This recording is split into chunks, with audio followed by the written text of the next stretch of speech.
नमस्ते कक्षा 8 के सभी बच्चों, मेरा नाम है प्रसाद और आप सभी का आज की इस विज्ञान की क्लास में मैं स्वागत करता हूं। और आज की इस विज्ञान की क्लास में हम बल के बारे में कुछ जानकारी हासिल करेंगे। सो बिना किसी एक क्षण गवाए आज के वीडियो में शुरुआत करते हैं। परिचय। बल क्या है? जब हम किसी वस्तु पर बल आरोपित करते हैं तो क्या होता है? जब हम किसी वस्तु को धकेलते, खींचते, उठाते या मारते हैं तो हम उसकी गति में परिवर्तन कर रहे होते हैं। गति में इस परिवर्तन के लिए बल की आवश्यकता होती है।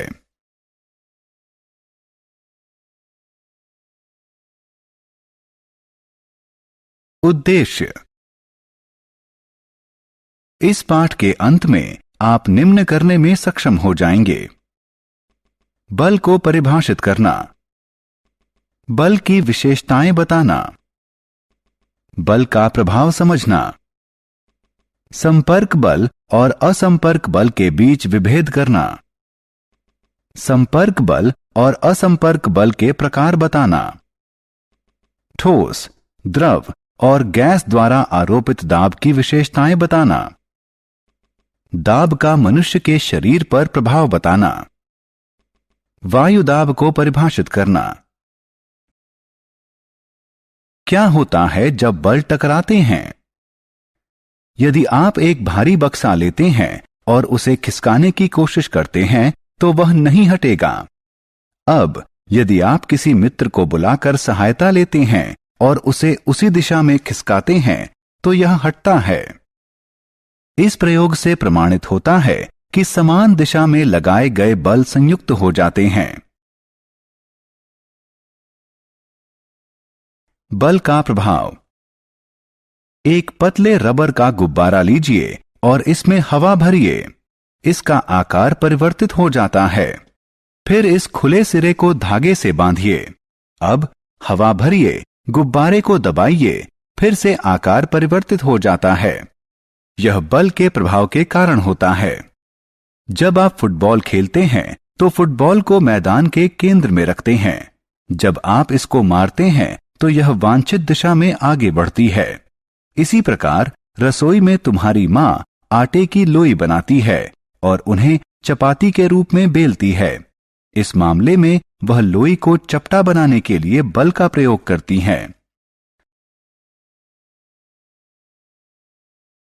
बल का प्रभाव। किसी वस्तु पर उचित बल आरोपित करके उसकी दिशा को परिवर्तित किया जा सकता है। उदाहरण स्वरूप, क्रिकेट में बल्लेबाज द्वारा मारी गई गेंद को जब क्षेत्र रक्षक पकड़ता है तो उसकी गति शून्य हो जाती है। और यदि आप एक गतिशील फुटबॉल को ठोकर मारते हैं तो उसकी गति बढ़ जाती है।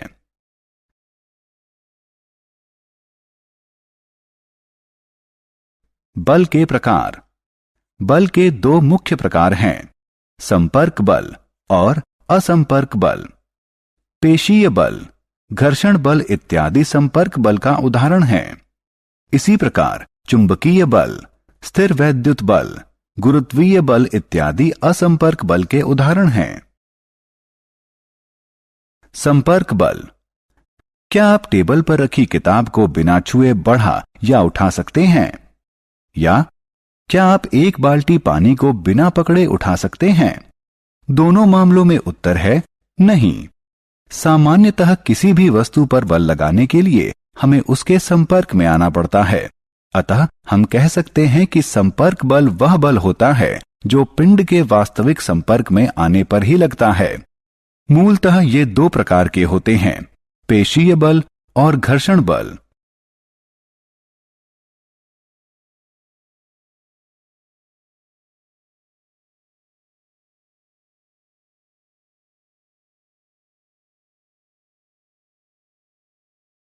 पेशीय बल।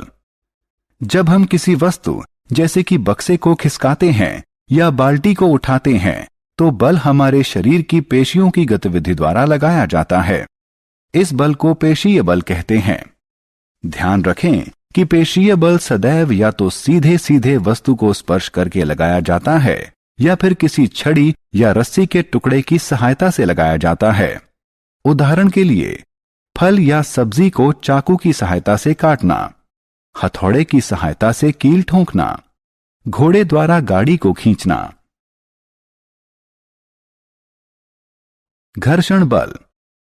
क्या आप जानते हैं क्यों एक भारी बक्सा खिसकाने पर नहीं हिलता?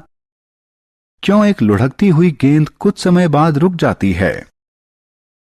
जब एक वस्तु किसी दूसरी वस्तु के संपर्क में गति करती है तो उनके बीच एक बल काम करता है जिसे घर्षण बल कहते हैं। ध्यान दें कि घर्षण बल सदैव सभी वस्तुओं पर लगता है और इसकी दिशा गति की दिशा के विपरीत दिशा में होती है। गतिशील वस्तु धीरे धीरे धीमी होती जाती है और घर्षण के कारण अंततः वह रुक जाती है। यह स्पष्ट होता है कि घर्षण बल सदैव किसी पिंड की दूसरे पिंड के संपर्क में होने वाली गति के प्रतिरोध में काम करता है। असंपर्क बल के प्रकार। चुंबकीय बल, गुरुत्वीय बल और स्थिर वैद्युत बल असंपर्क बल के उदाहरण हैं। क्या आप जानते हैं क्यों पत्तियां या फल पेड़ से अलग होने के बाद धरती पर गिरते हैं? यह गुरुत्वीय बल के कारण होता है। वह बल जो पृथ्वी के खिंचाव के कारण लगता है उसे गुरुत्वीय बल कहते हैं। यह असंपर्क बल का एक उदाहरण है। एक उचित दूरी पर रखे गए दो चुंबकीय ध्रुवों के बीच लगने वाले बल को चुंबकीय बल कहते हैं, जिसमें समान ध्रुव एक दूसरे को विकर्षित करते हैं और विपरीत ध्रुव एक दूसरे को आकर्षित करते हैं। एक चुंबक दूसरे चुंबक पर बिना संपर्क में आए बल आरोपित कर सकता है। अतः चुंबक द्वारा आरोपित बल असंपर्क बल का एक उदाहरण है। क्या आप जानते हैं जब हम किसी ट्यूब को सूखे कपड़े से रगड़ते हैं और किसी धागे के पास ले जाते हैं तो धागा ट्यूब की तरफ आकर्षित होता है? ऐसा इसलिए होता है क्योंकि जब हम ट्यूब को सूखे कपड़े से रगड़ते हैं तो ट्यूब पर विद्युत आवेश उत्पन्न हो जाता है। इसे स्थिर वैद्युत आवेश कहते हैं। यह भी असंपर्क बल का एक उदाहरण है।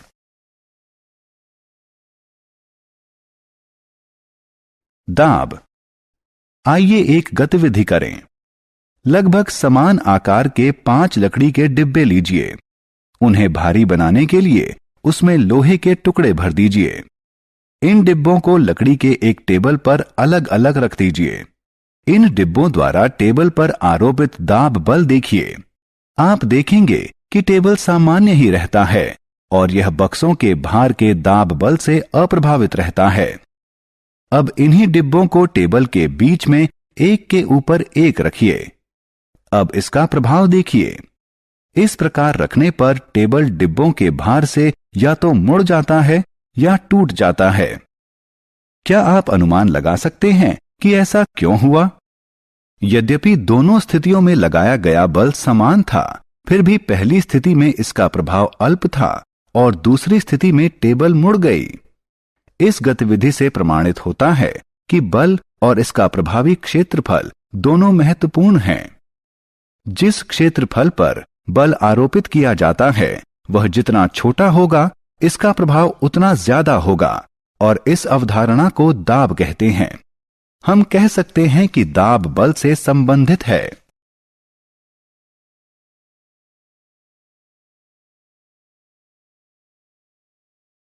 दैनिक जीवन में दाब के उदाहरण। क्या आपने कभी ध्यान दिया है कि विद्यालय के बस्ते चौड़े पट्टे वाले क्यों होते हैं? धारदार चाकू भोथरे चाकू से बेहतर क्यों काटते हैं? और सुई की नोक नुकीली क्यों होती है? अपने दैनिक जीवन में हम सभी दाब के प्रभाव का अनुभव करते हैं। विद्यालय के बस्ते में चौड़े पट्टे इसलिए होते हैं कि बस्ते का भार बच्चे के कंधे के ज्यादा हिस्से पर आरोपित हो, जिसके परिणाम स्वरूप कंधों पर दबाव कम पड़ता है और कम दबाव के कारण भारी विद्यालयी बस्ते को उठाना अपेक्षाकृत सरल हो जाता है। एक धारदार चाकू की धार बहुत पतली होती है। यह वस्तुओं को बेहतर ढंग से काटता है क्योंकि इसका संपर्क क्षेत्र बहुत ही कम होता है।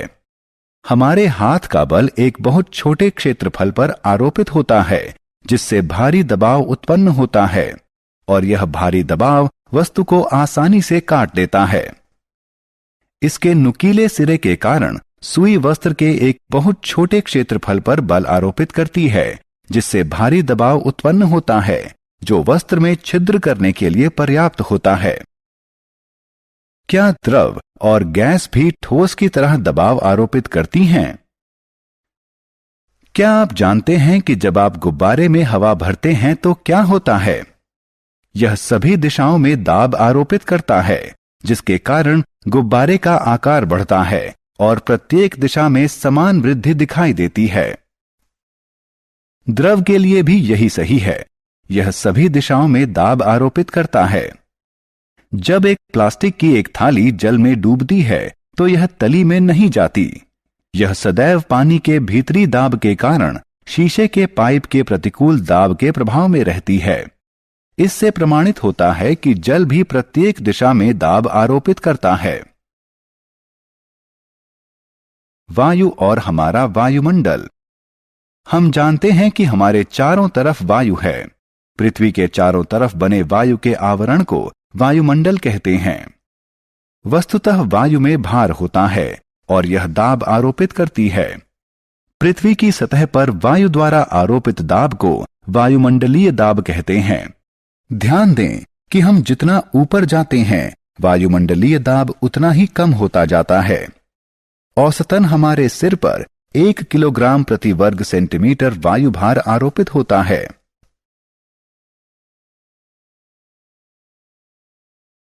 वायुमंडलीय दाब का दैनिक जीवन में अनुभव। अपने दिन प्रतिदिन के जीवन में हम वायुमंडलीय दाब के कई अनुभव करते हैं। कुछ सामान्य उदाहरण हैं पाइप की सहायता से कोल्ड ड्रिंक पीना, किसी द्रव में सिरिंज की नोक डालना या स्याही वाली कलम में स्याही भरना। क्या आप जानते हैं कि जब आप कोल्ड ड्रिंक की चुस्की लेते हैं तो क्या होता है?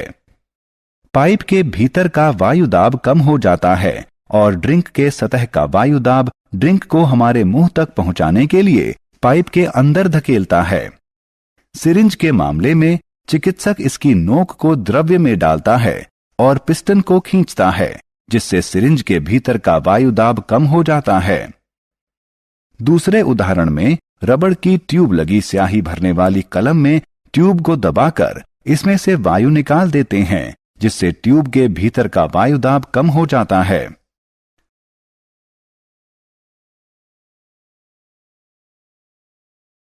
सारांश। आइए हमने जो कुछ सीखा है उसे संक्षेप में दोहराएं। बल एक खिंचाव या धक्का है जिससे पिंड की गति में परिवर्तन होता है।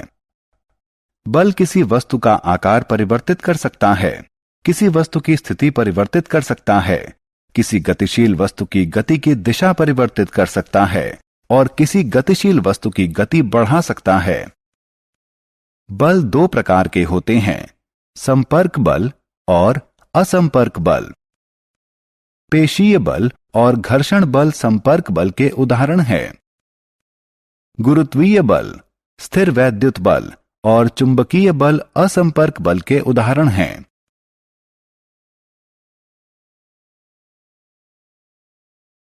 बल प्रति इकाई क्षेत्रफल को दाब कहते हैं।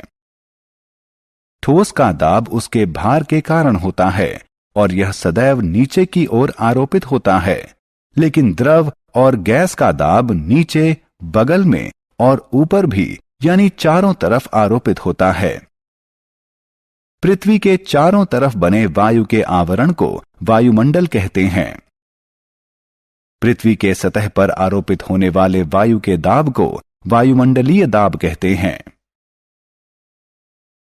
आप सभी बच्चों का तहे दिल से धन्यवाद इस वीडियो को फिर से एक बार देखने के लिए। आपसे उम्मीद है कि आप इस वीडियो को लाइक करोगे, इस वीडियो की लिंक आपके फ्रेंड के साथ शेयर करोगे और हमारे यूट्यूब चैनल को सब्सक्राइब करोगे। अगर आप एक बच्चे के माता पिता हैं तो आपसे ये उम्मीद है कि आप प्ले स्टोर से जाकर DA2 अकेडमी का ऐप डाउनलोड करोगे, ताकि आपको 4th स्टैंडर्ड से लेकर 12th स्टैंडर्ड तक सारे के सारे चैप्टर्स की वीडियो मिलते रहेंगे। आज की वीडियो के लिए बस इतना ही। तब तक के लिए देखते रहे हमारे YouTube channel DA2 academy. Stay connected, अपना ख्याल रखना, मिलते हैं नेक्स्ट वीडियो में।